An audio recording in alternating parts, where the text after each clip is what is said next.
Андрей Тихонов был искренне рад вручить грамоты районного уровня, поблагодарить медработников района за любовь к выбранной профессии. Почетной грамотой администрации Вурнарского района была награждена палатная медсестра хирургического отделения Светлана Васильева. Были вручены и награды более высокого республиканского уровня, а также грамоты от главного врача профсоюза медработников. Торжественно была вручена награда «Общественное признание врачу функциональной диагностики Вурнарской центральной районной больницы Людмиле Естафьевой». Уважаемые медицинские работники, искренне поздравляем вас с профессиональным праздником и от всей души желаем успехов в воплощении всех ваших задуманных планов в реальность, большого терпения в вашей нелегкой работе, благополучия и здоровья.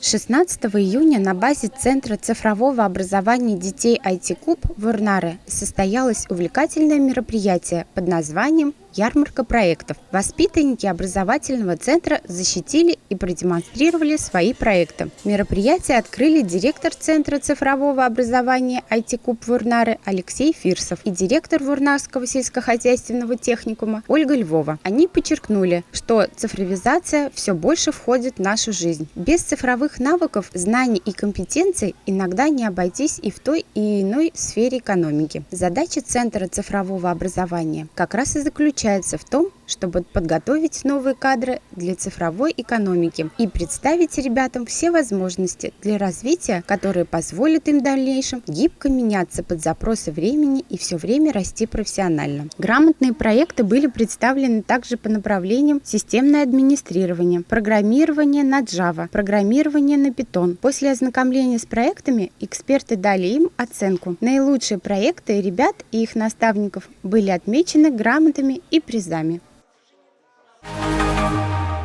17 июня в деревне Сиял-Яуши Большеяушского сельского поселения перед великим праздником христиан Троицы состоялось торжественное открытие часовни. В мероприятии приняли участие глава администрации Вурнарского района Андрей Тихонов, временно исполняющий обязанности главы сельского поселения Лидия Шарикова, депутат Вурнарского районного собрания депутатов, уроженец этой деревни Геннадий Спиридонов, а также жители поселения. Вначале был совершен чин освящения часовни. Его провели настоятели церкви села Калинина отец Сергий и села Артеменькино отец Алексей. Они окропили прихожан водой, обратились напутственным словом к жителям деревни и поблагодарили их за все труды по строительству часовни, а также призвали к благим делам. Следует отметить, что инициатором строительства часовни является депутат районного собрания, руководитель СХПК Мурата Геннадий Спиридонов. Еще в мае, накануне Дня Победы, был заложен первый камень под фундамент будущей часовни. За короткое время объект был возведен, установлен купол с крестом, с 4 сторон размещены лики святых Геннадия Новгородского, Георгия Победоносца, Николая Чудотворца, а также Христа Спасителя. Настоятель церкви села Калинина отец Сергий вручил Геннадию Спиридонову архиерейскую грамоту «Благословение за усердные труды во славу Святой Церкви» за подписью митрополита Чебоксарского и Чувашского Саватия. Благодарственные письма также были вручены активным участникам при строительстве церкви. Жители деревни выразили слова благодарности за строительство часовни, которая стала украшением деревни. Она расположена рядом с памятником, посвященным памяти павших жителей деревни в Великой Отечественной войне. Напомним, что памятник был открыт 8 мая 2020 года.